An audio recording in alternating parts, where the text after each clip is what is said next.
Masadyaon og mabulokon nga gipahigayon ang Children's Ministries Leadership Certification Level 2 dinhi sa Zamboanga Peninsula Mission Adventist Convention Center tiayon ipil Zamboanga, Sibugay.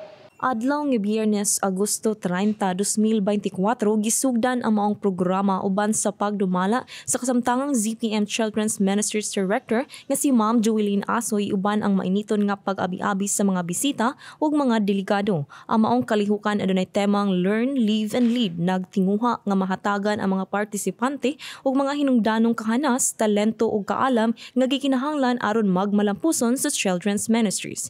Kitigom ang tanang magtutudlo sa mga kabataan gikan sa nagkadaiyang distrito o mga tulunghaang Adventista sulod sa duha ka mga adlaw aron masuhop ang mga bililhon nga leksyon o praktikal nga mga tip nga makapadasig kanila nga mahimong mas epektibo o epesyenteng magtutudlo sa paggiya sa mga kabataan.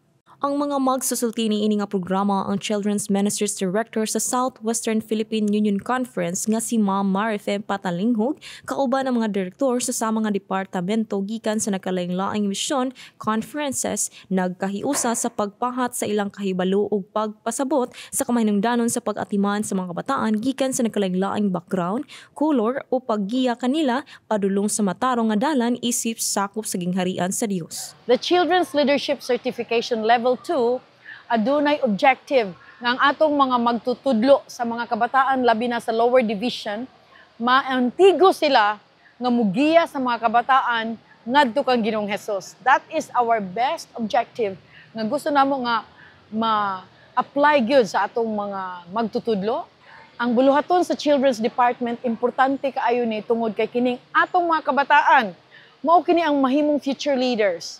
Ug maupod kini sila ang mga instruments nga mahimo silang magwawali sa ilang fellow children. Kay karon nga panahon total member involvement na ta.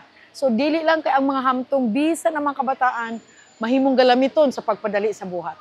Ako nasabtan ang kaimportante sa pag-involve sa mga kabataan diha sa buluhaton. Lami gyud i-involve sila bisan unsa kagamay nga buluhaton or activity sa church, i-involve gyud nato sila.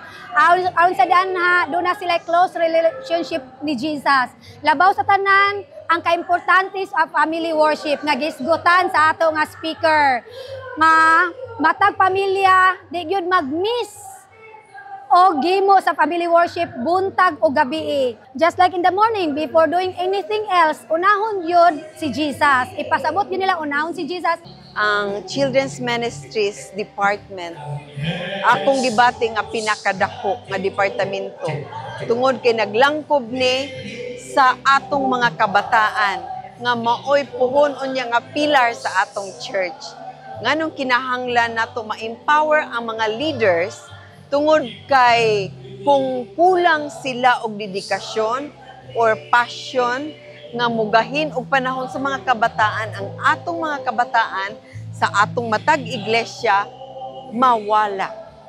Ang pag-amuma sa mga kabataan usa ka dako nga hagit ug responsibilidad sa pagtudlo kanila nga magtubo nga buotan ug magsubay sa maayo nga dalan. Kini si kapaglaom ay Kamadel Sombrana alang sa MISPA Live News and Commentary.